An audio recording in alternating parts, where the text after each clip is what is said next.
Now I'm joined by Christine to share her story. The heartbreaking thing in this industry is there's too many dev shops who are ready to take your money and build the thing you want without truly validating its use or marketability. Most of these dev shops are run by developers and untrained management, not business oriented individuals who believe in your success. Essentially, they're going to steal from you. And that's exactly what happened to Christine. Christine, thanks for joining us today. Thanks for having me, Vince. Sharing the story is difficult for me. It brings up a lot of shame, embarrassment, and regret. But I know it's an important story to share because if I can save one person from going through what I went through, then it will be worth it. About 15 years ago, I had a dream to create video conferencing software before Zoom even existed. At that time, only enterprise level tools like WebEx existed, costing customers a fortune. I saw the future of video conferencing and wanted to develop an affordable solution for small businesses. And as an engineer myself, my dream was to start my own software company. My husband at the time and I hired a local developer who had an overseas team. Their first quote to build the software was only $30,000. We also brought in a local UI designer to map out the user interface. However, the costs quickly escalated due to scope creep and unforeseen bugs. The development team kept telling us, "We're only 3 weeks away." And we kept releasing more funds. I had a vision of a complete video conference platform with all the bells and whistles. Every feature I could dream of, I added to the scope. I wanted everything: audio, video, participant roles, chat, emojis, and even pop-up advertisements. In my mind, I was building the best video conferencing software in the world. I thought I was being a visionary. But looking back now, I was not being business minded. I didn't understand how to simplify the vision. I didn't learn how to start small so I could get to market faster. These are all the things I've since learned from working with you and Krista.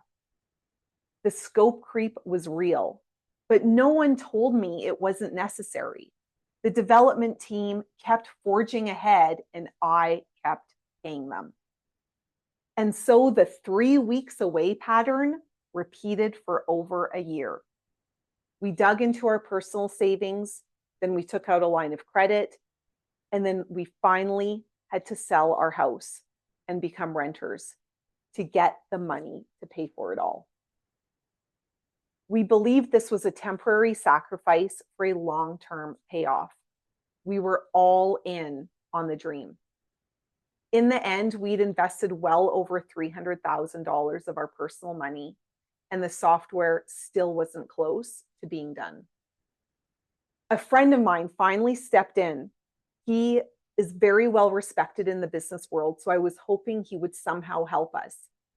Instead, he gave us a reality check that day, and we had a very sobering conversation. He wanted to know exactly where we were at in development, and he wanted to see our whole financial situation.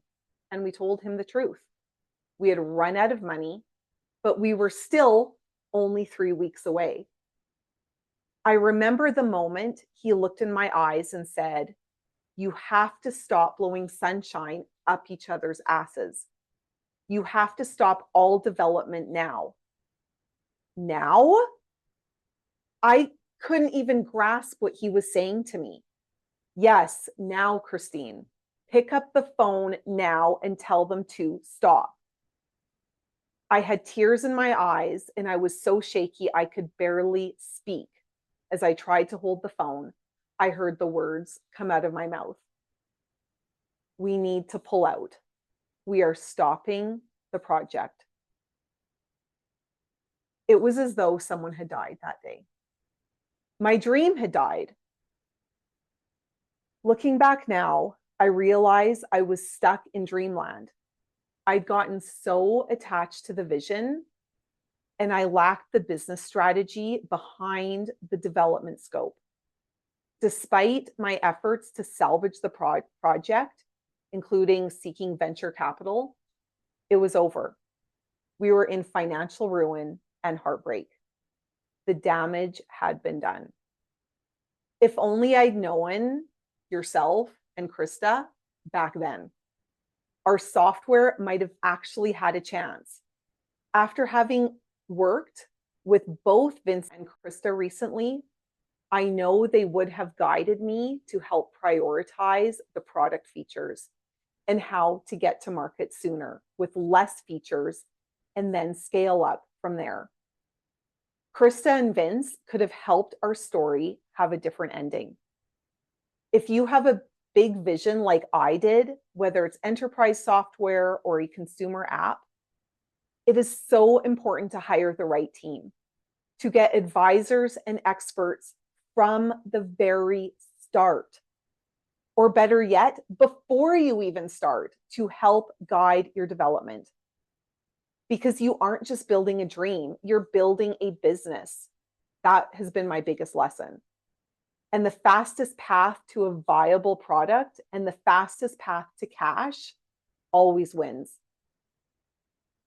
And I really came here today to say, don't let your dream remain unrealized like mine did. Again, thank you for sharing your story. I know that that wasn't easy. Thank you, Vince.